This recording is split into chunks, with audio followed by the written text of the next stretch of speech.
हमारे साथ झारखंड से जुड़े हुए हैं राकेश रंजन जी। बिहार की चर्चा अभी डॉक्टर सुनीलम जी कर रहे थे, लेकिन एक खबर यह भी आई है कि भारतीय जनता पार्टी ने जिस तरह से दिल्ली में आपको कांग्रेस को अलग अलग करने का काम किया है, उनका मोर्चा नहीं बनने दिया है। तरीके से कई तरीकों से दोनों के बीच में गलतफहमियां पैदा की गई है। वही तरीका बिहार के चुनाव में भी भारतीय जनता पार्टी ने आजमाना शुरू कर दिया है। राष्ट्रीय जनता दल और कांग्रेस के बीच में गलतफहमियां फैलाने की कोशिश भारतीय जनता पार्टी का नेतृत्व कर रहा है। आप बिल्कुल बिहार से सटे हुए या बिहार का ही हिस्सा है जो झारखंड, वहां से हैं, वरिष्ठ पत्रकार भी हैं। बताएं क्या चल रहा है बिहार में, आने वाले विधानसभा चुनाव को लेकर किस तरह की स्थितियां चल रही है, बताएं राकेश रंजन जी। जी नमस्कार।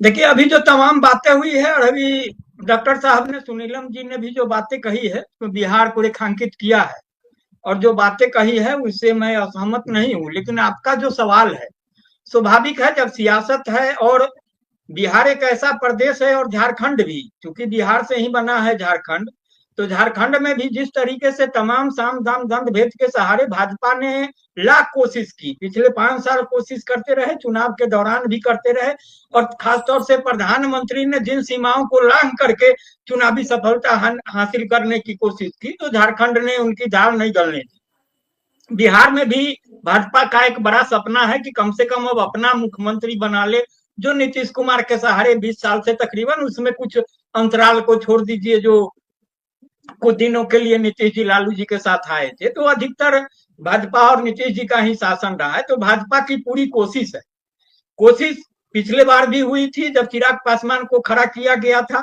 वो एनडीए का हिस्सा नहीं थे, एनडीए से अलग होकर के उन्होंने चुनाव लड़ा था, और जिस तरीके से परिणाम आए थे, बावजूद इसके आपने देखा होगा कि भाजपा एनडीए के समानांतर लालू जी की जो पार्टी है, जो तेजस्वी की अगुवाई में, वो सत्ता से बहुत कम अंतर से दूर रह गई थी।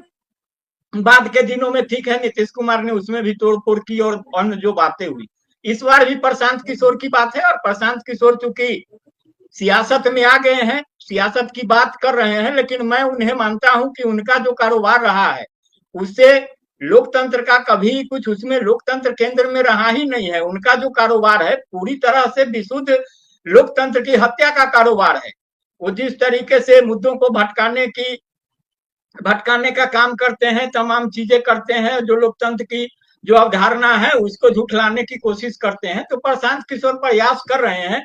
लेकिन प्रशांत किशोर जो पिछले उपचुनाव में जो उनका हश्र हुआ है, उसको देखकर यह नहीं लग रहा है कि प्रशांत किशोर बहुत प्रभावी भूमिका भाजपा के लिए निभा पाएंगे।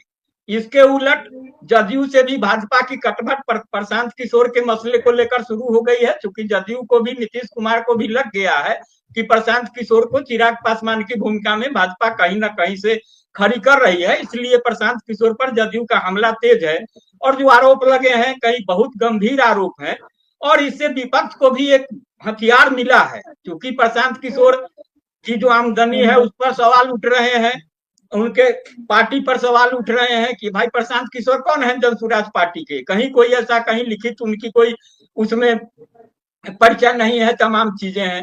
ईडी सीबीआई क्या कर रही है, अगर प्रशांत किशोर ने गलत तरीके से पैसा लाया है, ट्रस्ट के नाम पर पैसा लाया, चुनाव में उपयोग कर रहे हैं, ऐसी कंपनियों ने उन्हें चंदा दे दिया जिसका टर्नओवर 5 करोड़ है, चंदा 13 करोड़ रुपया दे दिया, तो ऐसे कैसे संभव हो रहा है। दूसरी बात है कि उनको चंदा देने वाले अधिकांश जो कंपनियां हैं, पैसे वाले हैं, वो सब दक्षिण के हैं।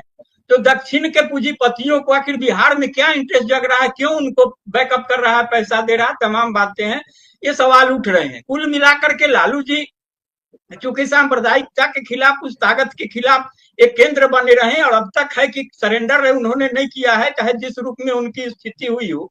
तो लालू जी ने भी इस पर खुले तौर पर कह दिया है, अभी हाल ही 1-2 दिन हुआ है, कि भाजपा का हम मुख्यमंत्री किसी हालत में नहीं बनने देंगे, उसके लिए जो भी सीमाएं तय हो। तो इसका मतलब है कि उन्होंने नीतीश को भी आगाह कर दिया है कि आप सतर्क रहिए, जो हो रहा है ठीक है आप भटके हुए हमारे भाई हैं, लेकिन जिस तरीके से ठीक है आप भी हैं हमारी बिरादरी से जो समाजवादी आंदोलन कर रहा है, भटक गए, तमाम चीजें हैं, तो थोड़ा सावधान रहिए, सतर्क रहिए कि कहीं ऐसा ना हो कि उम्र के इस मुहाने पर जहां आप खड़े हैं और वहां आपके साथ कुछ असहज बातें हों, और आपका जो एक इतिहास है जिस तरीके से जो उसमें दाग कलंकित होने की बात है, तो नीतीश कुमार भी बहुत सतर्क हैं, और अभी देखा जा रहा है कि उनके आजू बाजू के जो लोग हैं उनको किनारे कर रहे हैं। अभी जो भाजपा के खासम खास होते थे अरुण जेटली के, जो अभी संजय झा अध्यक्ष होते हैं, कार्यकारी अध्यक्ष, उनको भी किनारे लगाने की बात हो रही है। हो रहा है कि अब नीतीश कुमार के यहाँ आना जाना उनका कम कर दिया गया है।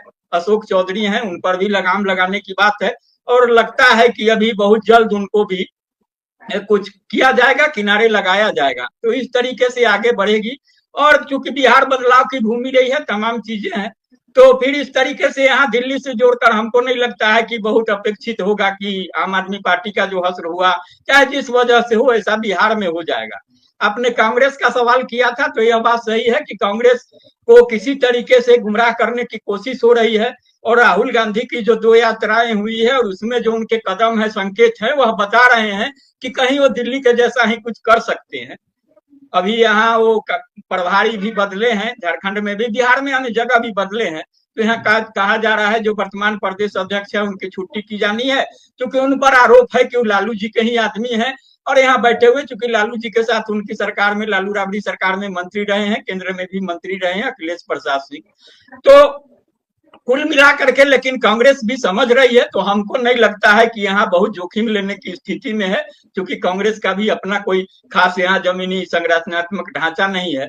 तो फिलहाल यही है जी। नमस्कार। धन्यवाद, धन्यवाद जी। निश्चित रूप से कांग्रेस, बिहार में कांग्रेस की स्थिति बहुत कमजोर है। 3-4-5% वोट की ताकत है कांग्रेस की, और अगर लालू से अलग होती है तो कांग्रेस वहां खत्म होगी। इसलिए ऐसी गलती कांग्रेस शायद ही करे। हमारे साथ असित कुमार सिंह जी जुड़े हुए हैं कानपुर से। उत्तर प्रदेश की चर्चा अभी तक हुई नहीं है, दोनों वक्ता उत्तर प्रदेश के बाकी हैं, और महाकुंभ चल रहा है। कुंभ को लेकर रोज नई घटना हो रही है। जो प्रधानमंत्री, अच्छी बात हो रही थी, अच्छी बारिश होती थी तो कहती थी मोदी का किस्मत है इसलिए अच्छी बारिश हो रही है। मोदी की बदकिस्मती हो गई है कि कुंभ को लेकर लोग रोज घटनाएं हो रही है। कल भी 18 लोग नई दिल्ली स्टेशन पर मर गए, जो प्रयागराज जाना चाहते थे, इलाहाबाद जाना चाहते थे। और जिस नफरत की राजनीति भारतीय जनता पार्टी करती है, वही नफरत सद्भाव में बदली। जब महाकुंभ के अंदर दुर्घटना हुई तो तमाम इलाहाबादी लोगों ने, जो मुस्लिम समुदाय के थे, उनने मस्जिदों के दरवाजे खोल दिए, उनको खाना दिया बिछड़े लोगों को। यह घटना हुई है। तो असित कुमार सिंह जी, पिछले सप्ताह की घटनाओं पर आप क्या सोचते हैं?